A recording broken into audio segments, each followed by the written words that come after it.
성막을 만들라고 하나님께서 청사진을 주시고 명령을 하셨습니다. 이스라엘 백성들이 거기에 순종을 하는데 아마 보니까 적극적으로 순종하고 하나님 앞에 기쁨으로 드리는 사람들이 있었는가 하면 남 따라 장에 간다고 뒤늦게 들고 나온 사람들이 있었습니다. 뒤늦게 들고 나온 사람은 드리고 싶어도 드릴 수가 없었습니다. 그래서 종합해 보면 이 성막을 만드는데 예물을 드리는 사람들이 세 부류가 생겼다는 겁니다. 첫째는 하나님이 에집트에서 나올 때 주셨던 모든 그 검은 보물, 폐물들을 가지고서 금송아지 우상 만드는데 허무하게 낭비해버린 사람들이 있었습니다. 두 번째는 아주 초장에 그냥 순종하라 할 때 다 들고 나온 사람들이 있었습니다. 값어치 있게 하나님 앞에 드릴 것을 기쁨으로 드리고 자원해서 드리고 소망 중에 드린 사람들이 되겠습니다. 세 번째는 오늘 본문에 보는 것처럼 아침마다 늦게 들고 나오는 것입니다.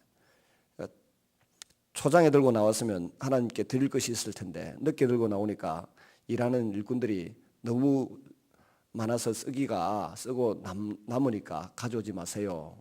그래서 드리고 싶어도 드릴 수 없는 상황이 되는 그런 일이 일어났습니다. 그래서 우리가 하나님 앞에 우리에게 주신 재능이나 물질이나 귀한 것을 헌신하려고 할 때 두 번째 부류처럼 기쁨으로 자원함으로 소망 중에 드릴 수 있는 그런 사람들이 될 수 있기를 바랍니다. 그 다음 8절 이하에는 보면 일하는 사람들이 성령의 충만함으로 마음이 지혜로워져서 일을 하기 시작하는데 하나님이 모세에게 시킨 대로 하고 있습니다.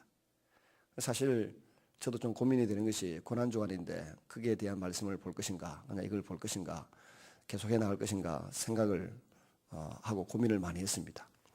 여러분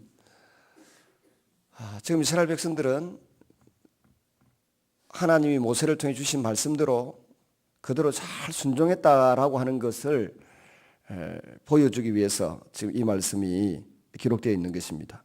사실 한마디로 끝내면 되잖아요. 앞에 말한 대로 다 이루었더라 뭐 이러면 되는데 계속해서 같은 내용을 26장에서 지금 31장까지 나오는 내용을 반복해서 설명하고 있는 것은 하나님 말씀하신 대로 하나도 남김없이 빠짐없이 세밀하게 다 순종했다라고 하는 것을 아주 크게 강조하고 싶은 거죠. 우리 마음에 무게 있게 강조하고 싶은 것인데 우리 사람들은 이게 무게 있게 강조되기보다 의미 파악이 안 되니까 이게 힘이 되는 거죠. 같이 읽어 나가다가 보면. 그러나 무게 있게 하나님이 그 백성들이 하나님 말씀대로 잘 순종했다라고 하는 것을 강조하기 위하여 앞에 26장에서부터 나왔던 내용이 다시 반복되어 나오고 있음을 기억하시기를 바랍니다. 우리의 신앙생활이라고 하는 것은 하나님 주신 말씀대로 순종하는 데 그 의미가 있습니다. 우리의 사고의 폭을 넓히는 것이 신앙생활도 아니고요. 감정의 카타르시스를 경험하기 위해서 교회 다니는 것도 신앙생활이 아니에요. 그건 교회 밖에 다른 데 가서도 할 수 있습니다. 기술인 가서도 할 수 있고 독서 클럽 가서도 할 수 있고 교회는 하나님 말씀을 가르치고 듣고 배우고 그대로 기도하고 그대로 순종하는 것을 가르치는 곳입니다. 그래서 어떻게 하든지 말씀에 가까워지고 말씀을 마음에 품고 말씀을 따라 행하고 기도하는 이것이 교회의 최고의 가치입니다. 우리 예수님께서도 이 땅에 오셔서 사시면서 하나님이 구약 성경의 선지자를 통해 주셨던 말씀을 철저하게 이루는 삶을 사셨습니다. 사실 지난 주일이 고난주일 이렇게 합니다마는 다른 말로는 종려주일 그럽니다. 종려주일을 할 때 예수님께서 낙이 타고 예루살렘 성으로 입성하십니다. 호산나 호산나 다윗의 자손이여 뭐 하면서 백성들이 찬양합니다. 그때 백성들이 낙이 타고 오는 예수님을 찬양했는데 예수님이 왜 하필 나귀를 타셨습니까? 바로 스가랴서 9장 9절에 보면 시온에 오시는 그 왕 그분은 겸손하여서 나귀를 탔도다 하는 말씀을 이루기 위하여 주님이 종려주일에 나귀를 타고 예루살렘 성으로 입성하십니다.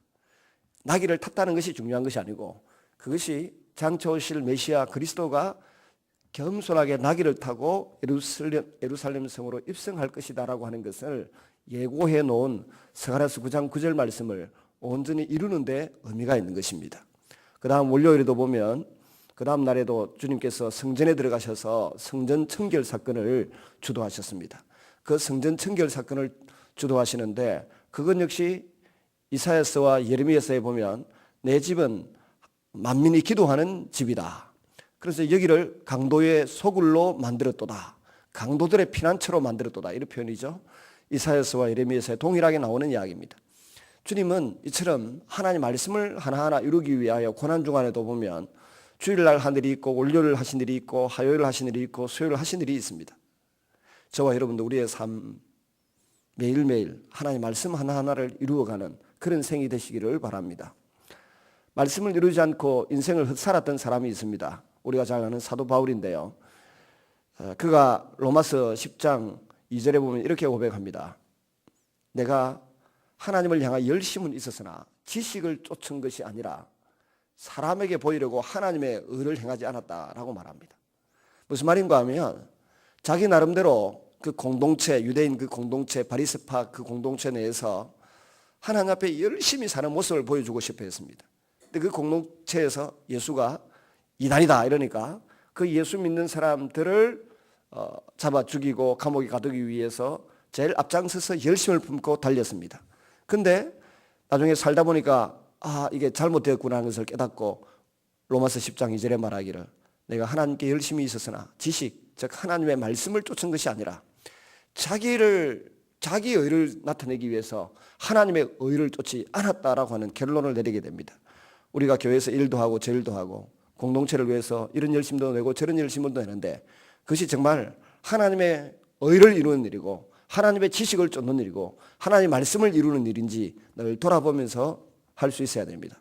그렇게 살아야만 나중에 후회가 없는데 그것을 제쳐놓고 그냥 내 열심으로 또 뭔가 이루고 싶은 열망에 사로잡혀서 일을 하고 나면 그건 하나님과는 상관없는 일입니다. 그래서 일을 많이 하는 것보다 먼저 기도를 많이 하고 하나님이 꼭 필요하다고 하는 일, 하나님이 칭찬하고 축복하실 만한 일에 자신을 내어드리는 것이 복된 성도의 삶인 줄로 믿습니다.